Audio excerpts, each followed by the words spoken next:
Valeu. Boa noite, companheiros e companheiras que nos acompanham no canal à esquerda, no YouTube e no Facebook da Resistência Socialista do PT. Nesta noite de quarta-feira, vamos debater sobre a saúde da população LGBTQI+, e vamos ter a ilustre presença aí do nosso companheiro Padilha.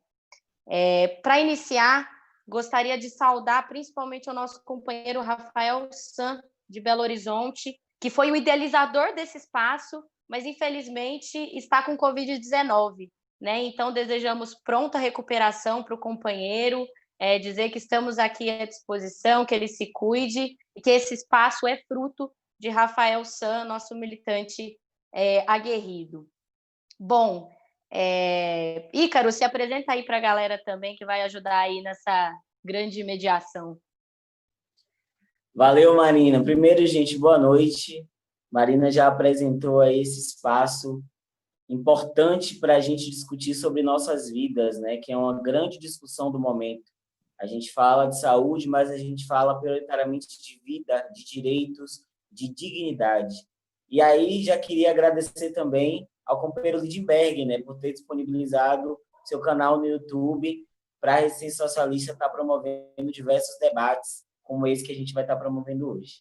E é isso aí. Meu nome é Ícaro, estou na direção de Direitos Humanos da União Nacional dos Estudantes e estou muito feliz de estar com o companheiro Padilha aqui hoje e a nossa companheira Marina aí da Juventude do PT, dialogando sobre questões que falam sobre nós.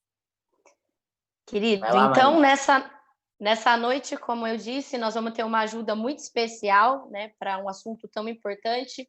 Chamamos aqui nosso querido companheiro Alexandre Padilha, hoje deputado federal por São Paulo, mas que foi gigante no Ministério ali de Relações Institucionais do governo Lula, foi ministro da Saúde no governo Dilma. Padilha, se apresenta aí para a galera. É bom quando a pessoa se apresenta, né?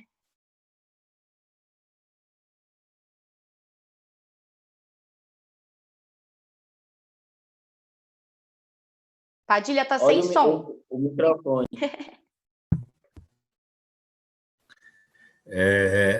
Tudo bem, Marina? Tudo bem, Ícaro? Queria dar um grande abraço em cada um de vocês, dar um abraço a todos que nos acompanham. Um abraço especial ao meu querido amigo, companheiro Lindbergh Farias. Nós somos da mesma geração, fizemos um movimento estudantil juntos, disputamos, porque na época o Lindbergh era do PCdoB.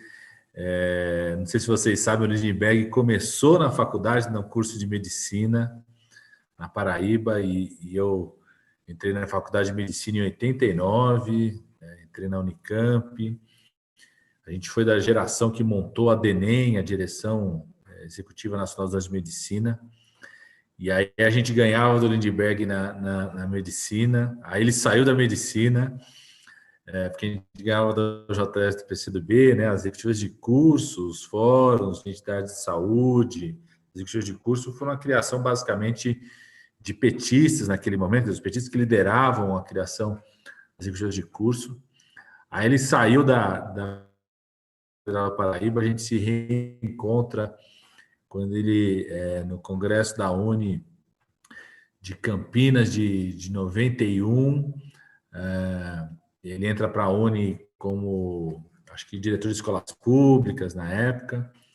Eu fazia parte da Uni por era presidente e depois, e aí grande companheiro, depois ele começa a ganhar da gente, né? Porque o PCdoB volta a ganhar a direção da Uni e no Congresso de Niterói. Então ele sempre, quando a gente se encontra, ele fala: eu ganhava mais de você do que você de mim, né? Então um grande abraço, companheiro Lindbergh.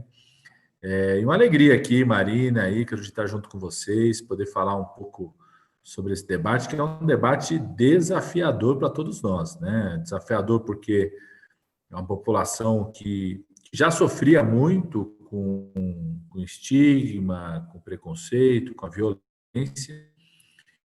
Isso se exacerba, né, com o governo Bolsonaro, com a postura do governo Bolsonaro, ou seja, se em relação à população LGBT, que já estava presente, né, muitas pessoas, em movimentos, em algumas instituições, né, ele vira quase como se fosse uma política de governo federal, a partir da ascensão do Bolsonaro como presidente. Então, é um tema extremamente desafiador. E também é um tema desafiador para todos aqueles que defendem os direitos humanos, né? Eu sempre vi a luta, não sei se vocês sabem, mas o registro do nome social no cartão SUS foi construído na minha gestão no Ministério da Saúde. Eu nunca me esqueço da Conferência Nacional de Saúde que a gente fez no primeiro ano da gestão, em 2011. Quem abriu a mestre cerimônias foi uma travesti, Sheila Simpson, que é uma grande lutadora pelos direitos humanos, e assim, uma grande luta naquele momento e um desafio. Acho que, além da luta pelos direitos humanos, pela luta do acesso a serviços, nós estamos aprendendo também, né, como lidar com os novos desafios que a população LGBT, quem mais trazem para a área da saúde, para o SUS, para os profissionais como um todo. Acho que tem muita questão. Sempre aprendo cada vez mais, sempre penso mais desafio. Eu estou deputado federal, fui ministro, mas também continuo sendo professor, né, universitário. Então, esse é um tema que sempre é trazido eu sou professor, por exemplo, num programa de residência multiprofissional, né? São várias profissões da área da saúde, da atenção primária. A gente discutiu, por exemplo, semana passada, o tema da população LGBT no curso, na área da graduação, levo os estudantes aí para atenção primária em saúde, várias vezes a gente é desafiado sobre esse tema. Também no mestrado profissional que eu dou aula também o tempo todo. Então, é um tema, adoro conversar sobre isso, estou muito animado para conversar com vocês e acho que vai ser um bate-papo com muitos desafios.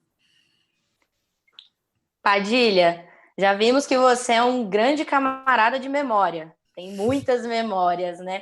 E eu queria muito utilizar disso para a nossa primeira pergunta aqui nesse bate-papo, né?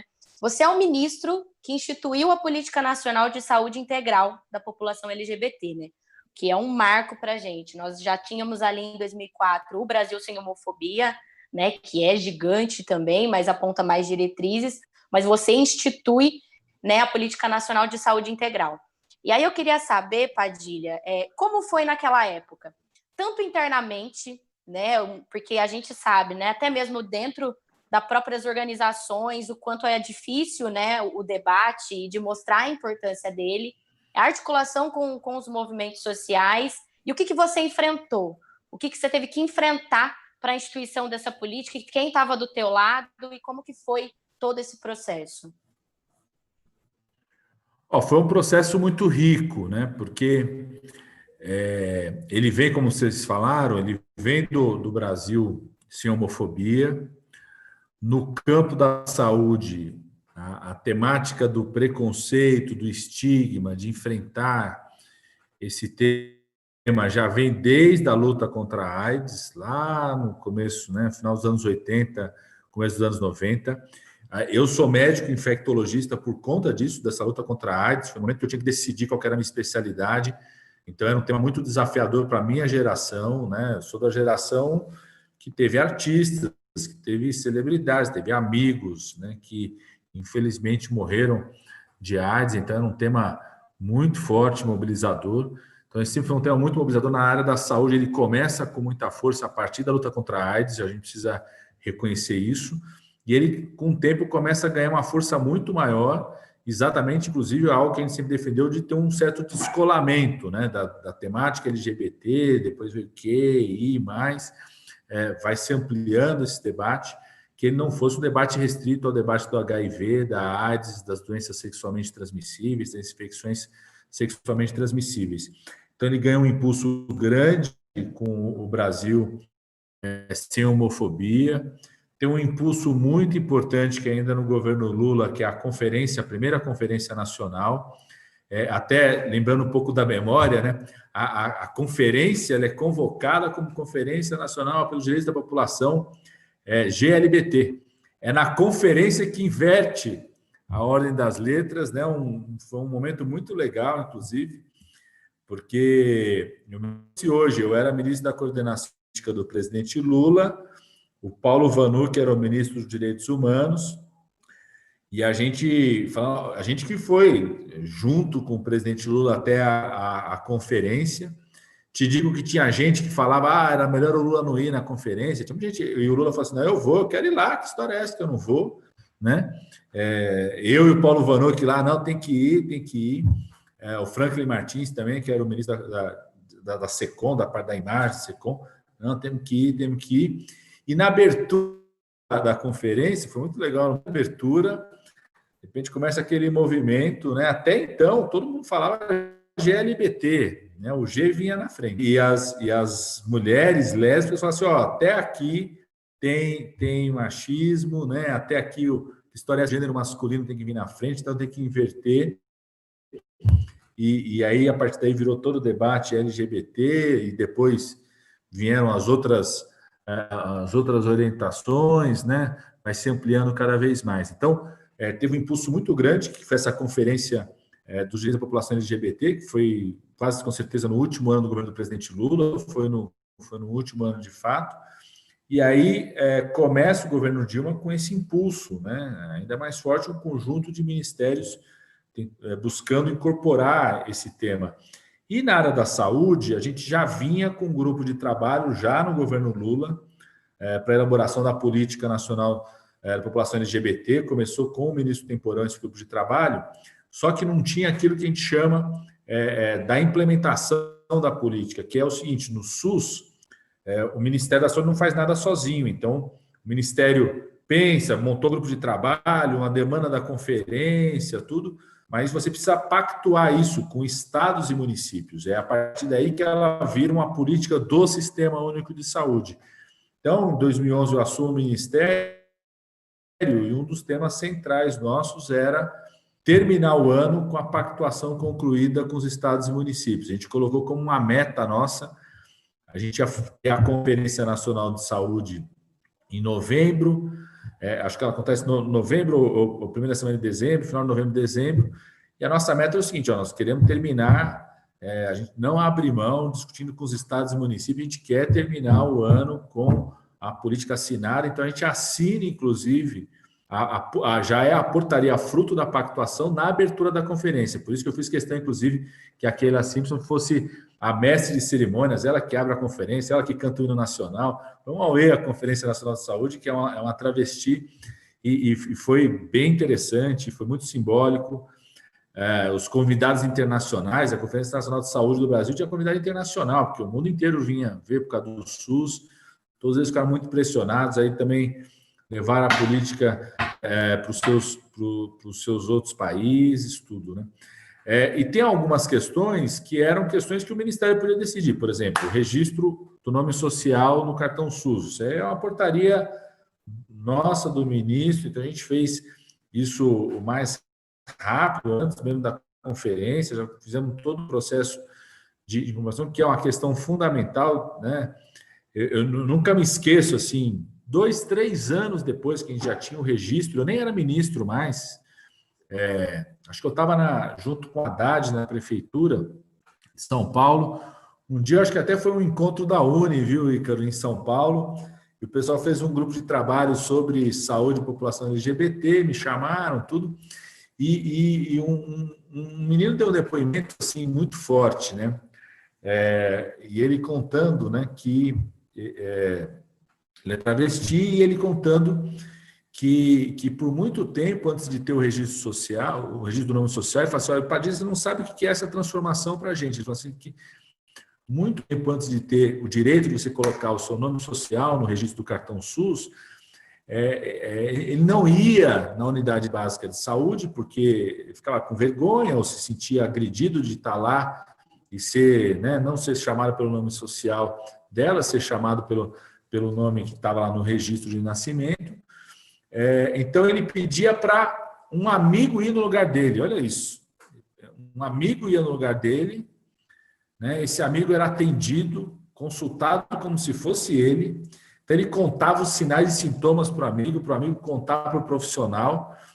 E eu perguntava para ele, mas quando precisava fazer algum exame, o que você fazia? Ele disse o seguinte, se precisar fazer um exame que eu vou ter que estar presente, sabe o que eu fazia? ele contando, ele fazia um programa mais arriscado, que ele pudesse ganhar mais dinheiro por causa do programa mais arriscado, para poder pagar o exame numa clínica que ele conhecia, que ele se sentia bem para ir nessa clínica. Ou seja, o quanto, né, que esse tema do nome social, além de ser algo fundamental, um direito, né, humano a ser reconhecido, o quanto que a não utilização dele impõe riscos à saúde ainda maiores para as pessoas, né? Então, a gente tinha grandes aliados no movimento social, viu, Marina, assim, na sociedade civil. A grande dificuldade era transformar isso como uma prioridade para os estados e municípios, né? Porque se você não transforma isso em prioridade para os estados e municípios, isso acaba não se transformando numa política no dia a dia, né? E a outra é enfrentar o preconceito e estigma que está dentro das instituições, né? A gente tem racismo institucional no SUS, a gente tem homofobia institucional, lesbofobia institucional no SUS, ou seja, os profissionais são formados reproduzindo ou reafirmando o preconceito no dia a dia da unidade. Então, essa é uma luta permanente que ultrapassa os indivíduos. É lógico que são os indivíduos também que têm estigma, preconceito, mas a própria instituição reproduz, reforça, mantém esse preconceito. Então, a grande luta é essa. E é uma luta, às vezes, Foucault fala muito dessa coisa da micropolítica. A luta, às vezes, acontece em pequenos detalhes da micropolítica. Citar um exemplo. Eu já não era mais ministro, eu estava ajudando o Haddad na prefeitura de São Paulo. Certo momento, eu estava ocupando a coordenação política, em certo momento o Haddad pediu a Padilha assume a Secretaria de Saúde no final da gestão dele, e uma das coisas que eu quis implementar foi a hormonioterapia no SUS na cidade de São Paulo. Foi a primeira cidade, o município, a ter um programa de hormonioterapia. E a gente pegou as unidades base de saúde na região central, que era a região onde tinha, inclusive, a maior população que estava extremamente vulnerável. A gente tem um programa muito bonito lá, o Transcidadania. Então, vamos formar, capacitar todas as unidades básicas de saúde da região central, assim fizemos. Começamos o programa. Aí, eu sempre gostava de monitorar quantas pessoas tinham entrado no programa, quantos já estavam fazendo hormonioterapia, quantos estavam indo no apoio psicológico para se preparar para isso. 6 meses de programa, tinha entrado 10 pessoas fazendo hormonioterapia já. Eu falei, não é possível, o que está acontecendo, né? Vamos entender o que está acontecendo. E uma das coisas decisivas era o seguinte: alguns profissionais insistiam que o protocolo estabelecia que tinha que colher o exame de sangue para dosagem de hormônio às 7 da manhã e a pessoa tinha que ficar desde as 10 da noite na véspera, sem se alimentar, dormindo, tudo. Então, todo mundo que chegava lá com cara de que não tinha dormido, falava, eu sou profissional do sexo, fiz um programa, tive que trabalhar, ou trabalhava numa boate, trabalhava na noite, por alguma outra coisa, era cortado de fazer o exame, então ninguém nunca conseguia fazer o exame, né? Então, essa disputa da micropolítica, né? Às vezes são pequenas normas, decisões, protocolos que não respeitam a diversidade que precisam ser rompidos, Marina. Então, essa é uma luta que é uma luta permanente de reforma dessas instituições. Companheiro, primeiro agradecer por essa fala inicial que traz para a gente várias discussões importantes para a atual conjuntura. E eu estava até conversando com Marina sobre 2 jornais que foram muito importantes, né, na década de 70, que foi o Xana com Xana e o jornal Lampião, né? E que o dia 19 de agosto ele surge justamente por conta da briga desses comunicadores que queriam comunicar e era reprimido pelo Estado. E que isso demonstra para a gente o quanto a discussão sobre a questão LGBT e o que tange a saúde também perpassa pelas outras instâncias que não necessariamente estão a cargo da discussão de saúde. E aí, o senhor trouxe um ponto que foi muito importante sobre a questão do estigma, né, na década... Senhor não, né, Ícaro? Pelo amor de Deus, hein? Senhor não, hein, Ícaro? O novinho. Você trouxe um ponto muito importante da década de 80, que foi essa criminalização, esse estigma criado mesmo contra as populações LGBTs, muito em decorrência ali da questão da epidemia do HIV. E aí, até hoje, a gente tem um processo tanto de criminalização desses sujeitos, quanto de dificuldade de acesso à justiça. E aí eu sou estudante de Direito e eu tenho uma discussão que gira em torno, né, do debate da judicialização da medicina, e eu queria ouvir mais de ti sobre como avalia a judicialização da medicina no que tange à questão LGBT.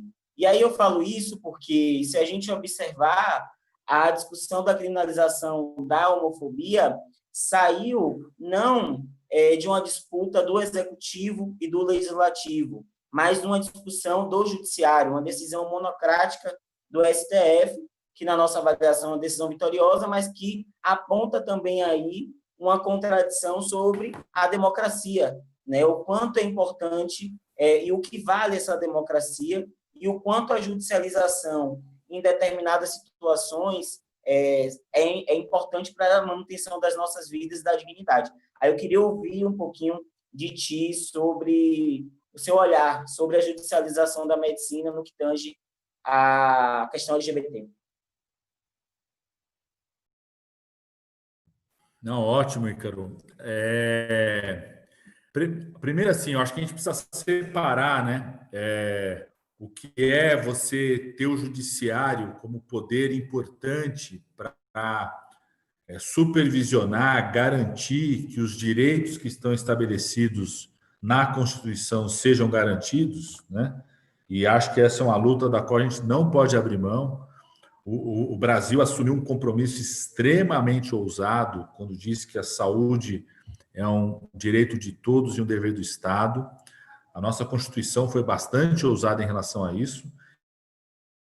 E acho que a gente não pode abrir mão, em nenhum momento, de lutar e fortalecer o papel que o judiciário tem, que esse poder tem, na garantia desse direito. Então, nesse sentido, eu em nenhum momento vou me opor a qualquer indivíduo, qualquer cidadão, qualquer pessoa que busque o judiciário para a garantia desse direito, do direito que está estabelecido na Constituição, né, do direito que está estabelecido na lei orgânica do SUS, e quando a gente fala nos direitos da população LGBT, em direitos que estão constituídos na própria Constituição, em outros regramentos em relação a isso, né? Então, o que existe, que aí sim tem um processo bastante, nesse sentido que eu sou crítico, existe um processo que a gente chama assim de judicialização, que é um certo ativismo judicial que às vezes é capturado por interesses privados, ou interesses privados de indústria de medicamento, de grandes indústrias, interesses privados de serviços, de indústria de equipamentos, né?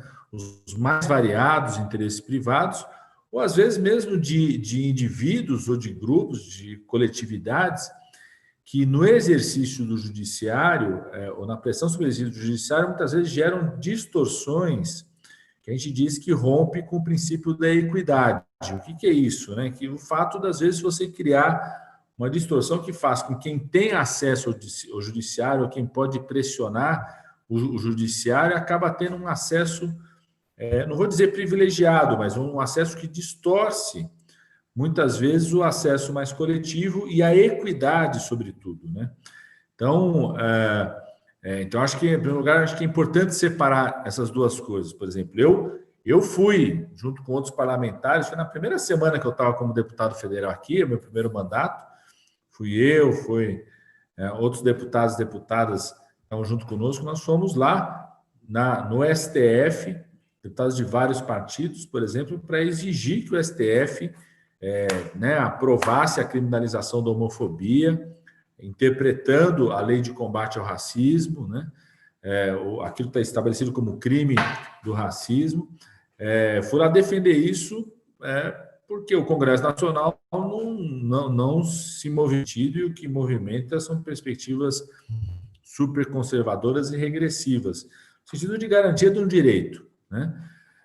O que a gente vê muitas vezes é uma certa distorção do judiciário, ou às vezes um certo ativismo do judiciário em querer, por exemplo, definir uma política pública, uma estratégia de política pública pelo Executivo, pelo Congresso Nacional, que foram poderes eleitos pelo povo, né? Então,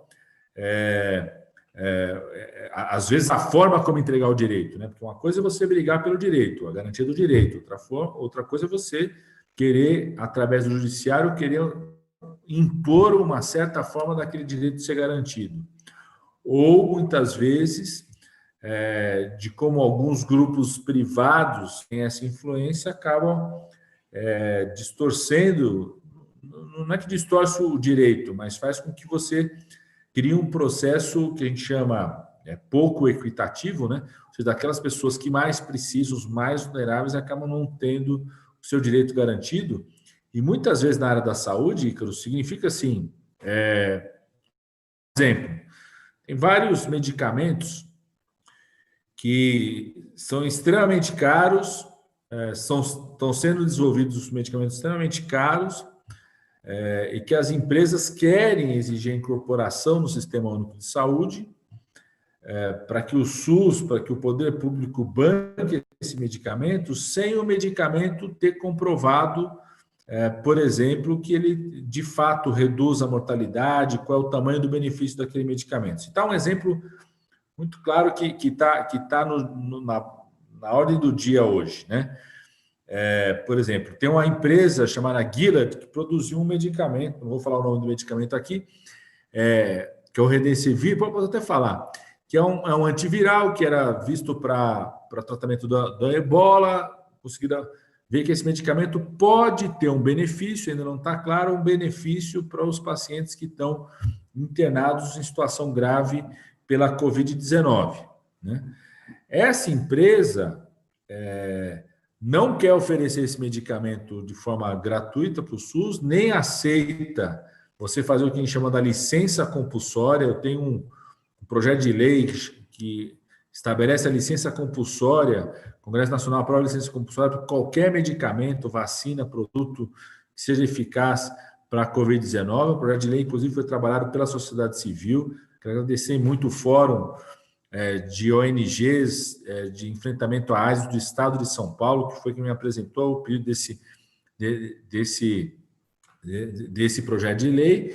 Essa empresa quer cobrar, está cobrando nos Estados Unidos $3.200 pelo tratamento, né? Sendo que custa para desenvolver o medicamento $54. Esse é um medicamento que não está incorporado no SUS ainda, ou seja, porque você não tem claro que tem um benefício no uso desse medicamento, então o SUS não incorpora esse medicamento, e uma pessoa, muitas vezes a empresa financia ou associações financiadas pela indústria, entra na justiça obrigando o SUS a comprar esse medicamento, né, que significa $3.000 o tratamento, R$26.000. Imagina, se eu gasta isso num medicamento que não tem benefício comprovado, e a Secretaria Municipal e Estadual deixa de utilizar esse recurso para tratar outras pessoas de várias coisas, né? Por exemplo, para iniciar um programa de hormonioterapia, ou para comprar preservativo, para fazer outras coisas que têm um impacto muito maior. Então, acho que isso que tem um processo, um ciclo vicioso muito ruim, que a gente chama de judicialização, que é essa coisa da ação do judiciário gerar uma distorção no acesso à saúde, ao direito à saúde, e muitas vezes mobilizado por setor privado, né? Eu, quando era ministro, por exemplo, a gente desmontou várias quadrilhas, verdadeiras quadrilhas, que era assim, um médico que prescrevia um tipo de insulina, que era um tipo de insulina muito mais cara do que a insulina que o SUS provia, não tinha indicação específica para aquele paciente, e era sempre o mesmo juiz que dava a liminar. Então, você via uma certa cadeia, que era um tipo de insulina produzida por um laboratório, o mesmo médico que receitava, o mesmo juiz que dava a liminar. Você tinha uma quadrilha ali, né?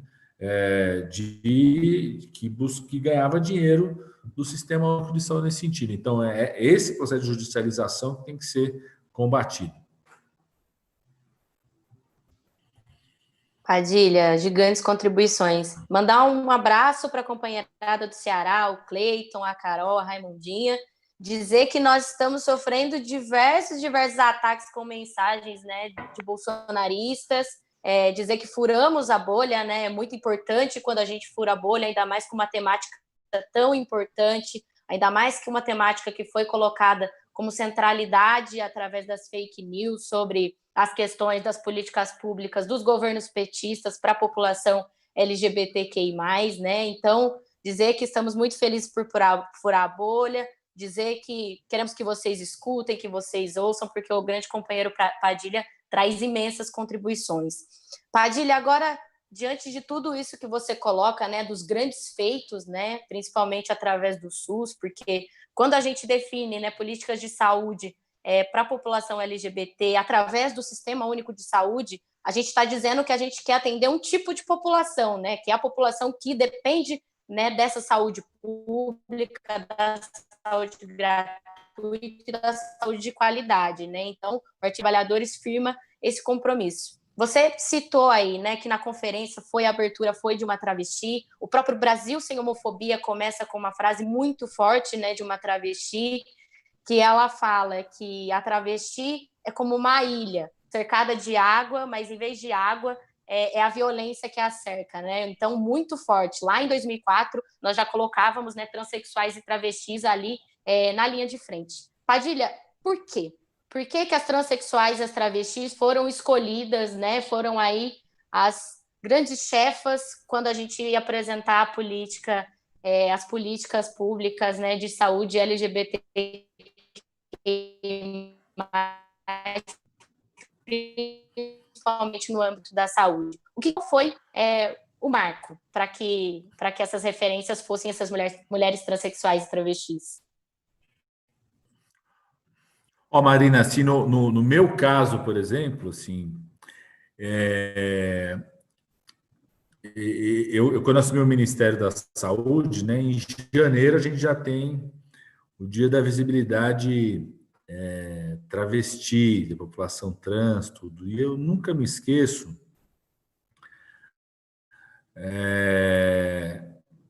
no evento, um evento muito bonito, a gente fez em Brasília, também na cidade de São Paulo, na Casa das Rosas, que é uma casa que fica na Avenida Paulista, tudo um espaço cultural, e era o lançamento de um livro que contava histórias das travestis, várias histórias assim da relação delas com o tema da saúde, a percepção que tinha sobre a saúde e tudo.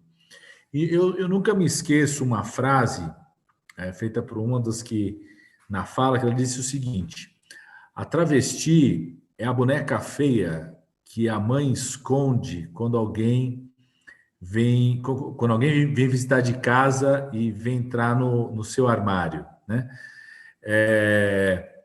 Que de fato a população travesti, sobretudo, né, no nosso espaço São Paulo e o Brasil por muito tempo ainda é visto dessa forma, né?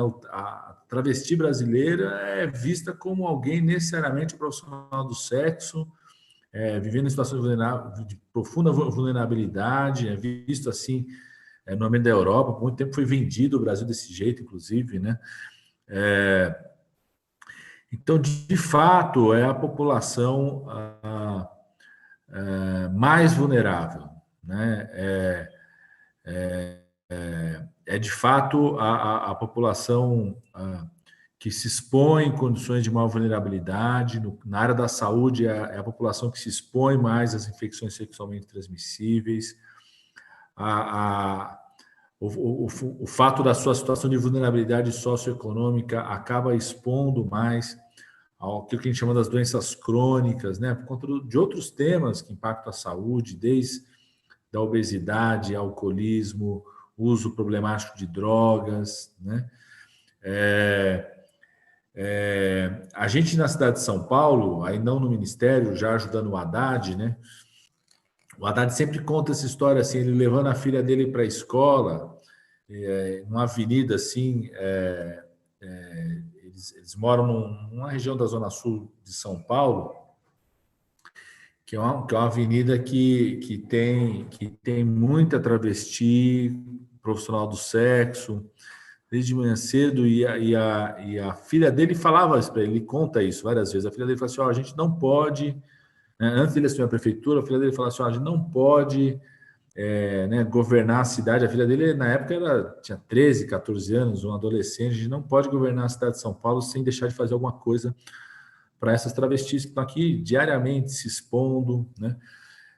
Então, quando a gente fez o programa Transcidadania em São Paulo, eu, o Suplicy, como secretário de Direitos Humanos, eu como secretário de Saúde, o Arthur Henrique como secretário de Trabalho e Emprego, sob coordenação do Haddad, a gente ouvia permanentemente histórias muito fortes dessa exclusão. Então, desde o começo, no governo do presidente Lula, o presidente Lula sempre fez questão de abrir o espaço do Palácio do Planalto para aqueles que nunca tinham chegado lá, né? Então, a primeira travesti que entrou, né, no Palácio Planalto, que carregava essa luta da exclusão, foi durante o governo do presidente Lula, né? Esse debate ser um debate muito forte na conferência tem a ver com isso, e depois na área da saúde também, né? E a complexidade que a travesti e a população transexual tem, porque traz novos temas para a área da saúde. Citar temas novos, desde o debate sobre hormonioterapia, transexualização, né? As portarias de cirurgia transexualizadora no SUS da minha gestão do Ministério da Saúde, a portaria da hormonioterapia no SUS da minha gestão do Ministério da Saúde. São temas extremamente desafiadores, não só no enfrentamento ao preconceito, ao estigma, mas os conhecimentos técnicos que a gente não tem ainda, né? O impacto da hormonioterapia, como é que você começa a lidar, por exemplo, né, com uma mulher trans? Como é que você lida, por exemplo, com os exames urológicos que são típicos, né, do fenótipo masculino? Um homem trans, como é que você lida com os exames ginecológicos? Faz ou não faz Papa Nicolau para prevenção do colo de útero? Então, e se faz, como é que faz? Né, para não ser um novo trauma o ato de fazer. Então, são temas novos, muito desafiadores, né? Então, além da exclusão social, da vulnerabilidade social, eu diria que tem temas questionadores do ponto de vista da nossa produção científica, da produção técnica, que exige que pense muito sobre isso, elabore muito sobre isso, que faz com que, sem dúvida alguma, na minha opinião, a população travesti, a população transexual tem que estar no centro mesmo da política, né? Seja pelo grau de vulnerabilidade, seja pelos temas, desafios científicos e técnicos que tem pela frente, ou porque se você não botar no centro, né, acabam sendo excluídas porque excluídos porque de fato acabam o reforço do preconceito e do estigma ainda é muito forte nessa população. Se é forte a população LGBT, que mais como um todo, é mais forte ainda nessa população, que está sofrendo muito nesse momento do distanciamento físico, da quarentena, né? Porque o machismo, a violência contra as crianças e a violência contra a população LGBT estão se expressando com mais força ainda nesse momento da quarentena. Sobretudo uma parte dessas pessoas que têm, né, são profissionais do sexo, então a sua renda cai também, muitos deles trabalham no campo da cultura, no campo do lazer, então a renda cai, tem que voltar para casa, às vezes a relação é bastante conflituosa em casa com o resto da família, né? Então está se expressando ainda mais esses estigmas, né, que a gente precisa combater. Então acho que reforça ainda mais nesse momento a gente poder tratar desse tema. Verdade, Padilha. Eu queria fazer um questionamento também dentro desse ponto que você abordou. Tem uma companheira nossa aqui do estado, o nome dela é Eumina Vitória, inclusive candidata a vereadora daqui de Salvador, junto com a bancada de LGBTs e pessoas negras, vários sujeitos e corpos que foram negados na história do Brasil, e que ela está fazendo uma rede de solidariedade para articular financeiramente a possibilidade dela fazer a cirurgia de mamoplastia de aumento, né? Porque na procura do Estado ela não conseguiu isso via SUS.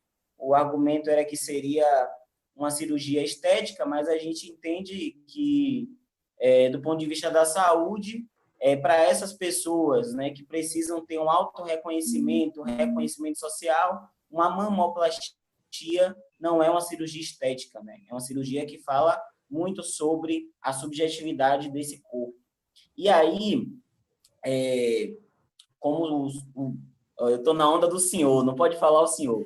Como você trouxe a questão das discussões no que tange a medicina, e aí a gente está na universidade, a gente faz uma disputa do currículo, eu queria que você falasse um pouco sobre como essa população trans dentro das universidades pode estar trazendo aí um novo olhar para a disputa, inclusive dessa ciência e do que é essa medicina para essa população. Eu falo isso também, a título de exemplo, porque a gente passou na Universidade Federal da Bahia uma disputa gigante para aprovação de cotas para a entrada de mulheres e homens trans na faculdade. Na UFBA a gente conseguiu aprovar, mas em outros estados isso não foi aprovado. E aí eu queria que você falasse um pouquinho sobre a importância dessa população dentro da academia, disputando a ciência, falando sobre sua vida. Ícaro, essa é uma luta fundamental, né? Fundamental, assim, é uma luta fundamental que a gente precisa estimular, porque a ciência tem que ser desafiada sobre isso, né?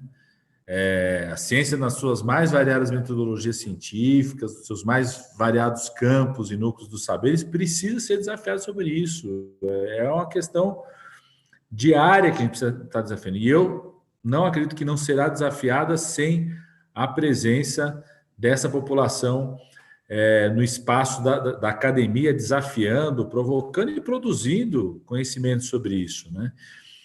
Eu tenho uma experiência muito legal assim na Faculdade de Ciências Médicas da Unicamp. Eu me formei lá, né? Eu entrei na faculdade em 89. Então, esse era um tema quase invisível, né? Lógico, final dos anos 80, já tinha pessoas que pensavam a ter educação sexual, se afirmar, mas, por exemplo, o tema da transexualidade era algo... Então, vocês estão me ouvindo? Tá indo? Alô, alô? Deu uma travadinha, mas voltou. Não sei se caiu. Vocês estão me ouvindo normal? Deixa eu fechar a câmera aqui para ver se fica um pouco melhor. Não sei se vocês pegaram assim. Eu entrei em 89 na faculdade, né? Na Unicamp, Faculdade de Ciências Médicas. O tema da orientação sexual era um tema presente, né? Como eu falei, final dos anos 80, virado dos anos 90, o tema da HIV/AIDS provocava muito esse debate também. Então, vinha muito a partir do debate do enfrentamento do estigma HIV/AIDS, mas era quase escondido, né? E da transexualidade, então, aí esse que era absolutamente escondido. Eu me lembro que a gente teve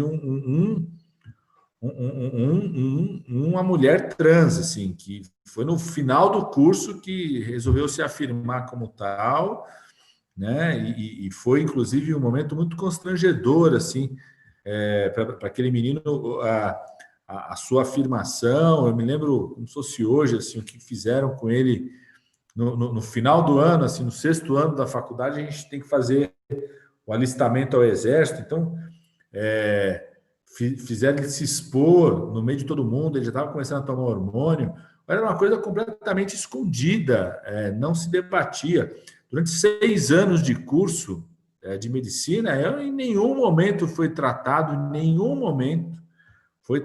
comigo na época qualquer debate sobre hormonioterapia, sobre transexualização, né? O máximo que a gente tinha de discussão era sobre orientação sexual. Na época nem era o nome orientação sexual que falava, mas era orientação sexual e infecção sexualmente transmissível. O debate só entrava a partir da infecção sexualmente transmissível, da pandemia do HIV/AIDS, assim vai. Então, e depois de quase, sei lá, entre 89, né, 2016, voltei a frequentar de novo com maior frequência a Faculdade de Ciências Médicas, colaboro no mestrado profissional lá, acompanho os alunos, e é impressionante ver o movimento que tem hoje. Tem um coletivo que debate sobre isso, o coletivo dos estudantes, tem visibilidade à temática, né? No mestrado profissional, onde eu colaboro, a gente trouxe mais de uma vez a população travesti, através do projeto do Consultório na Rua, que foi um programa que a gente criou também no Ministério da Saúde. Então, tem um Consultório na Rua de Campinas, que trouxe o pessoal para discutir. Tem a agente comunitária de saúde do Consultório na Rua, que é uma travesti, traz ela para dar aula. Você tem estudantes da graduação, da pós-graduação nem se fala, mas você tem estudantes da graduação, né, que afirmam com muita fala. Você tem mulheres trans, homens trans, como estudantes de medicina, enfermagem, fisioterapia na faculdade. Então, ou seja, começou a ter visibilidade sobre o tema e, a partir daí, provocando a produção de conhecimento, não tenho dúvida nenhuma. Então, uma das questões decisivas é isso que você falou, Ícaro, ou entra na universidade, por isso eu defendo, né, ações afirmativas, cota em relação a isso, rediscutir o currículo. E o currículo, eu sempre digo, viu, Ícaro e Marina, tem um currículo formal e tem um informal, né? O currículo formal é a grade curricular, são os conteúdos, os livros, né? A matéria que você vai ter, como que é cobrada a prova, tudo. E você tem por debaixo, que a gente chama do currículo informal, que é ali onde se reafirma os preconceitos, ali que se disputa os valores sobre tudo, sobre formação profissional, sobre defesa do SUS e sobre a temática da população LGBT. Então, tanto para entrar no currículo formal como para disputar o currículo informal, é muito importante a presença, né, da população LGBT na graduação, na pós, na carreira de professores e professoras, a gente provocar essa presença de chamar pessoas para dar aula, de construir junto, construir projetos, né, trabalhos científicos juntos, para nos desafiar permanentemente. Então, parabéns aí pela luta de vocês na Federal da Bahia. Eu acompanhei essa luta, acompanhei todo o debate, teve uma visibilidade grande o debate e a polêmica sobre isso, e eu acho que esse é um tema decisivo, né, para a universidade, para os concursos públicos, né? Por exemplo, na gestão do Haddad na Prefeitura de São Paulo, a gente fez pela primeira vez a cota para negro nos concursos, todos os concursos públicos da Prefeitura. Foi o primeiro procurador da Procuradoria Municipal da cidade de São Paulo, negro, foi na gestão do Haddad, que entrou por conta da cota. Até então, não tinha tido, a Procuradoria da cidade de São Paulo existia quase centenário, não tinha um negro, né? Primeiro negro foi a partir da cota. Então, para os concursos públicos em geral, fundamental esse debate, viu, Ita? Padilha, muito, muito bom. Eu sou pedagoga, aí quando fala do currículo oculto, enche o coração, enche a gente, né, de esperança, nessa perspectiva da gente fazer essa conversa nos corredores e dentro das salas de aula, né? Querido, você falou aí sobre a importância até mesmo, né, desse currículo oculto, né, para além do currículo oficial.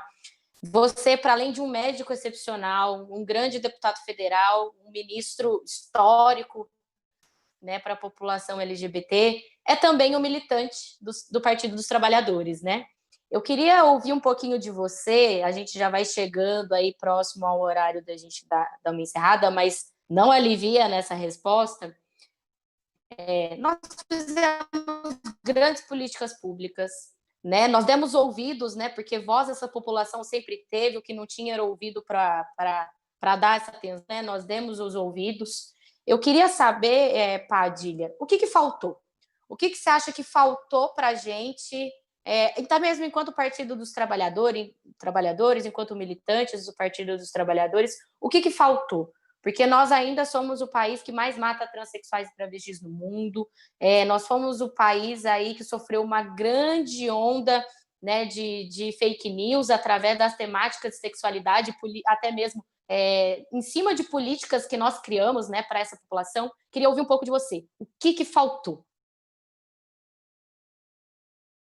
Eu acho, viu, Marina, assim, o governo Lula e Dilma, e aí não é só o nosso governo, nós temos mudanças no mundo inteiro também, também provocaram mudanças importantes na sociedade brasileira. E para manter a disputa política, cultural, ideológica, de valores nessa sociedade brasileira, a gente também precisa reinventar as nossas instituições, né? Se de um lado a gente precisa enfrentar políticas importantes como regulação da comunicação, como o Ícaro estava citando, né? A ausência, a não visibilidade desse tema nos grandes meios de comunicação, mas também provocar mudança nas nossas instituições, seja o partido político, os nossos movimentos sociais, né, o movimento sindical, né, a gente reconhecer que essa é uma luta de conquista de direitos materiais, quer dizer, o registro do cartão SUS é um direito material, você passa a ter lá uma coisa muito concreta, mas é, sobretudo, uma luta político-cultural, ideológica, de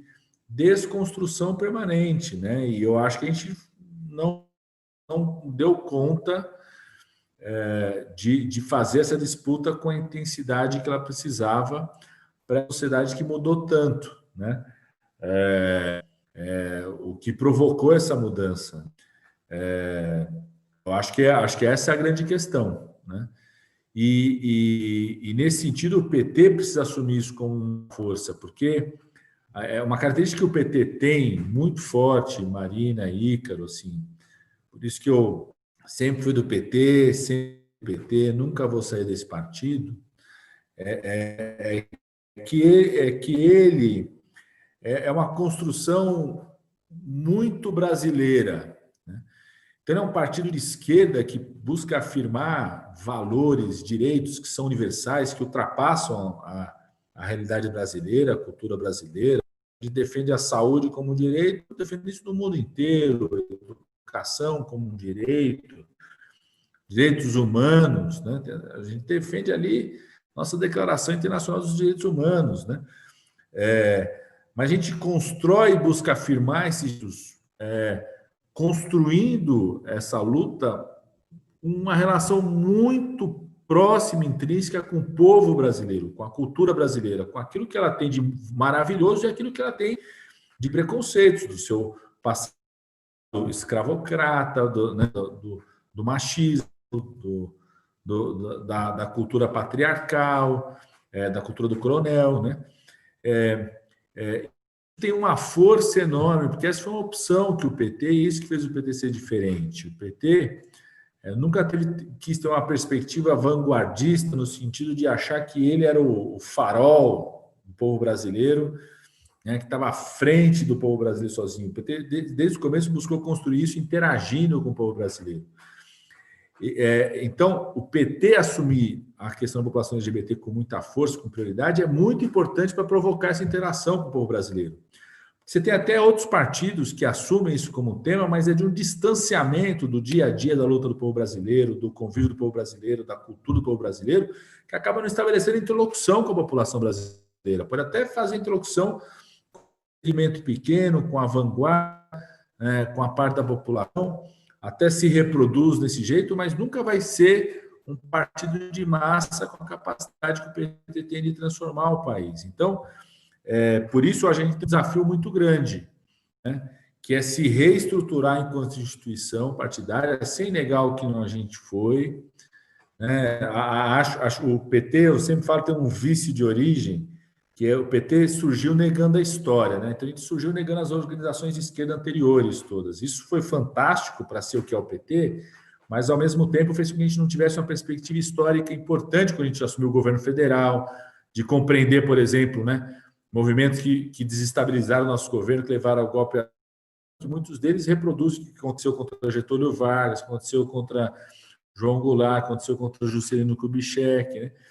Então, eu acho que a gente tem um papel que é de reconstruir a nossa instituição a partir dos trabalhadores para esse mundo contemporâneo, né? Um PT para o século XXI, do que é a sociedade hoje, sem negar o passado, o nosso legado, tudo que nós somos, o que nós fizemos, mas reconstruir essa instituição para interferir no dia a dia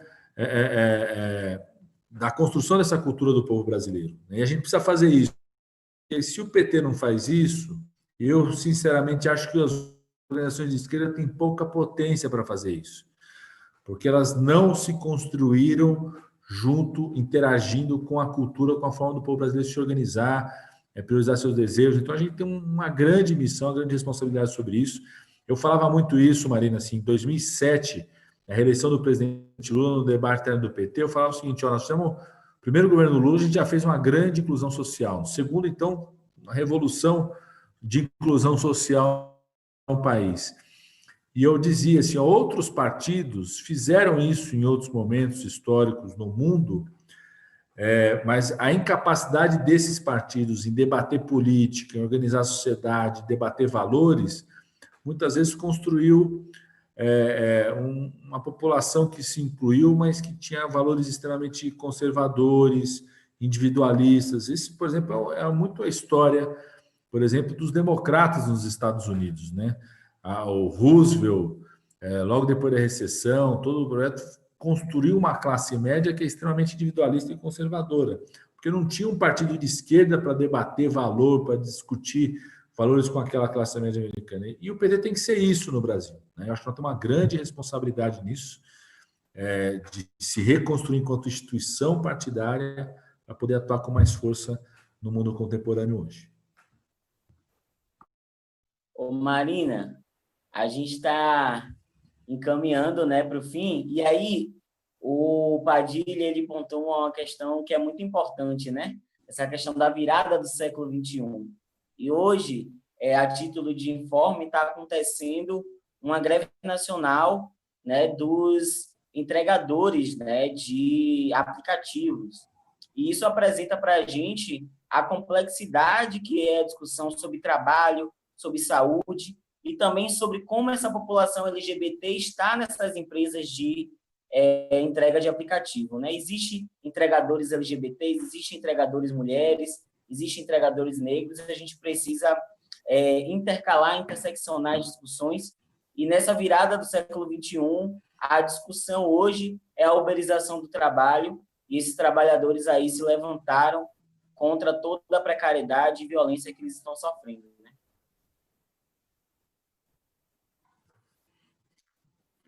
Ô, Ícaro, você trouxe um tema, né? E é para o dia, de fato, Ícaro, parabéns. A gente não podia conversar hoje sem falar do que foi esse fenômeno político do dia de hoje, né?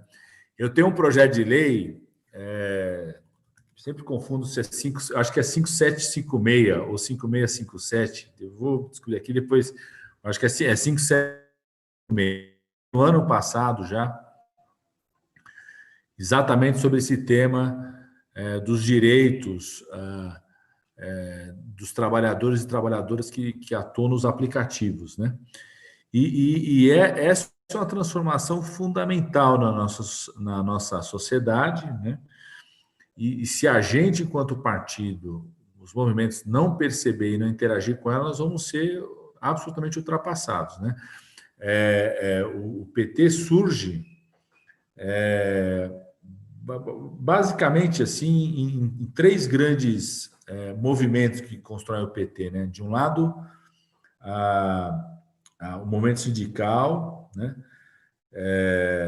Que tinha o espaço da reunião, da assembleia, do trabalhador no local de trabalho. Eram milhares. Ia na fábrica do ABC, na mesma fábrica tinha 40, 50 mil pessoas, chegavam de manhã cedo, tinha lá, parava, então lugar para você se encontrar. Tinha uma convivência, uma identidade própria que surgia ali.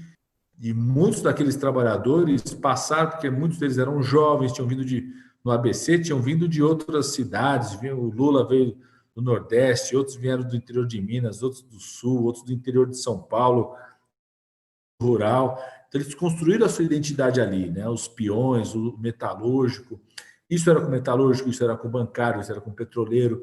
Então, o PT surge, parte desse movimento sindical que se reunia num espaço de trabalho, dos movimentos populares muito influenciado pelas comunidades eclesiais de base, então se reuniam na comunidade, e um outro segmento que é o segmento da intelectualidade, da academia, uma parte que já participava de outras organizações de esquerda, que também se reuniam, né?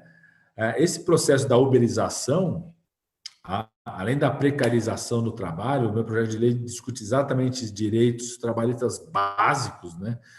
13º, licença maternidade, você não ser obrigado a pagar pelo equipamento de proteção, tudo. Qualquer coisa muito forte que ela provoca é a ausência do espaço de reunião, né?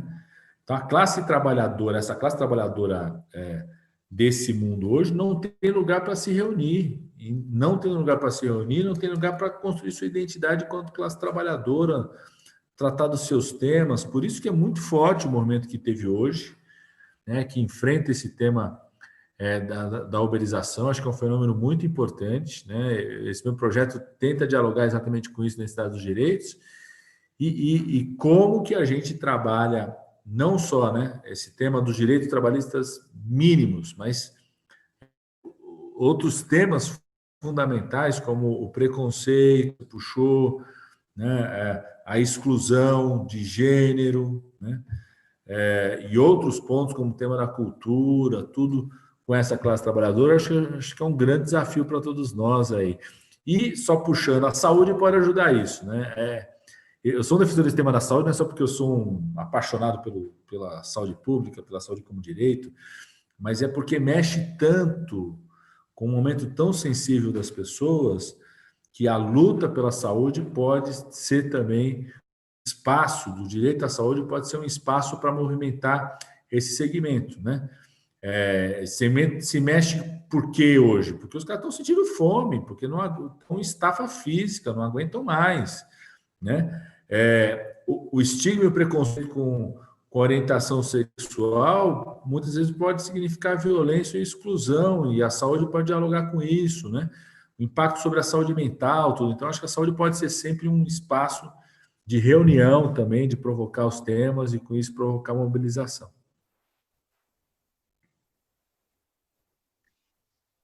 A saúde como um ambiente de imensas possibilidades, até para além do direito.